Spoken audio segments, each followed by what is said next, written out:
Existe uma forma socialmente aceitável de desistir sem assumir que desistiu. Chamar isso de preparação. A mente cria um teatro interno onde parece que tudo é responsável, maduro e prudente. Mas por trás dessa cortina existe medo. Não de errar, mas de ser visto errando. A obsessão pela perfeição não nasce do amor pela excelência, nasce da aversão à imperfeição exposta. E aqui está um ponto importante. A prática só começa quando o ideal morre. Enquanto você tenta proteger uma versão impecável de si mesmo, acaba sacrificando a única coisa que poderia te transformar: o movimento imperfeito. Este vídeo não é sobre aceitar menos, é sobre entender que toda evolução real começa mal, barulhenta e desconfortável. Quem espera se sentir pronto está, na verdade, adiando o encontro com a própria capacidade. A ideia de estar pronto é uma das ilusões mais sofisticadas da mente humana. Ela se apresenta como prudência, mas funciona como uma proteção do ego. A pessoa não diz para si mesma: eu tenho medo de falhar.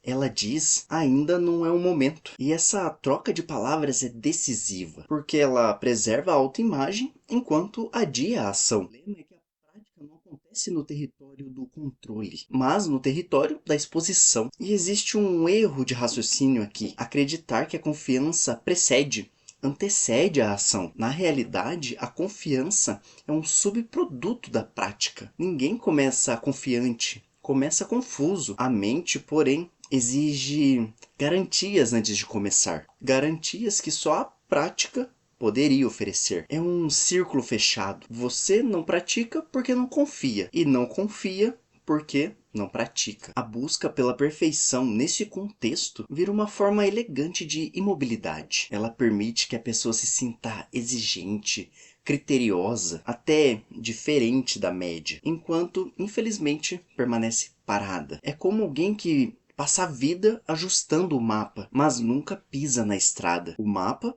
fica cada vez mais bonito e a vida cada vez mais distante. Aristóteles afirmava que a virtude nasce do hábito, não da intenção. Ainda assim, muita gente tenta construir identidade sem comportamento, caráter sem ação e habilidade sem erro. A imperfeição aparece então como ameaça, quando na verdade é o primeiro sinal honesto de contato com a realidade. Onde há imperfeição, há tentativa. Onde não há tentativa, há apenas imaginação. O problema não é começar errado, é não começar. A prática não exige permissão da perfeição. Ela exige apenas a coragem mínima para se iniciar, porque é ali no começo, somente ali, que qualquer transformação real pode começar. Quando alguém começa, começa errado. Isso não é um acidente do processo, é o próprio processo. A prática nasce do atrito entre a intenção e a realidade. Sem esse atrito não existe a aprendizagem. Um instrumento só se afina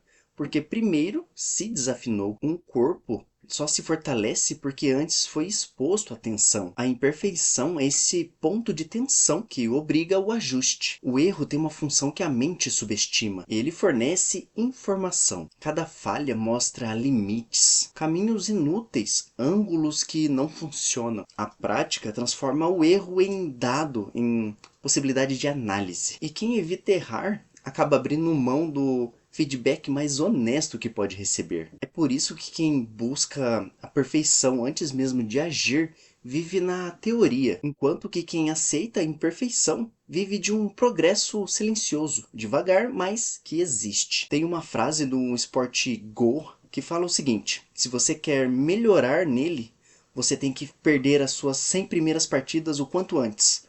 Porque com os erros dessas derrotas, você aprende a associar o que dá certo e o que não dá. E aqui tem uma inversão fundamental. Não praticamos para parar de errar. Erramos para aprender a praticar melhor. Samuel Beckett escreveu: tente de novo, fracasse de novo, erre melhor. E o melhor não significa ausência de falha, mas maior consciência sobre ela. A prática não elimina o erro, mas o refina. A imperfeição também quebra uma fantasia perigosa, a de identidade fixa. Quando alguém diz não sou bom nisso, geralmente está confundindo um estágio inicial com um veredito final. A prática mostra que a habilidade não é um traço, é uma construção. O erro deixa de ser um ataque ao ego e passa a ser um degrau, pequeno, desconfortável, mas necessário. Neste momento fica claro que a imperfeição não é um obstáculo ao caminho, ela é o próprio caminho. Cada tentativa imperfeita empurra o processo para frente. Quem entende isso para de pedir por resultados imediatos e começa a respeitar o ritmo real do crescimento. A prática acontece ali, no chão irregular, não no palco iluminado da perfeição imaginária. E quando você aceita a imperfeição, não está se contentando com pouco, está assumindo um compromisso com a realidade. E a prática começa quando você para de negociar com o ideal e passa a trabalhar com o possível. E esse é o ponto de maturidade que separa quem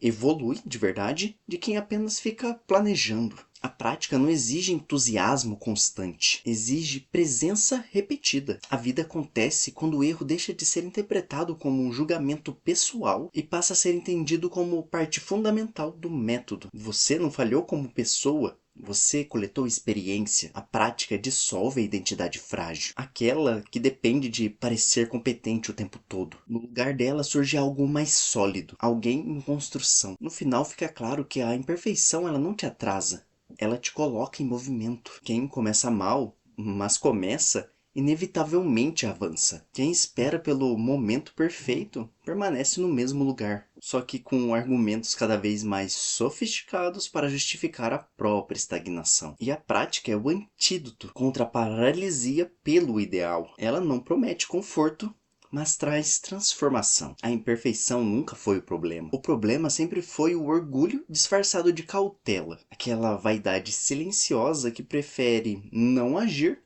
do que agir mal. Quando você entende que a prática não exige que você seja bom, apenas presente, algo se liberta. A vida real não recompensa quem espera estar pronto, recompensa quem entra em movimento. Toda habilidade que você hoje admira nasceu desajeitada, frágil e inconsistente. Nada começa digno de aplauso, começa digno de continuidade. A prática é esse ato de voltar amanhã mesmo sem garantia alguma, mesmo sem aplauso, mesmo sem perfeição. E ficar esperando a versão ideal de si mesmo é um atraso caro demais. A imperfeição é o preço de entrada da transformação. Pague esse preço. Comece mal.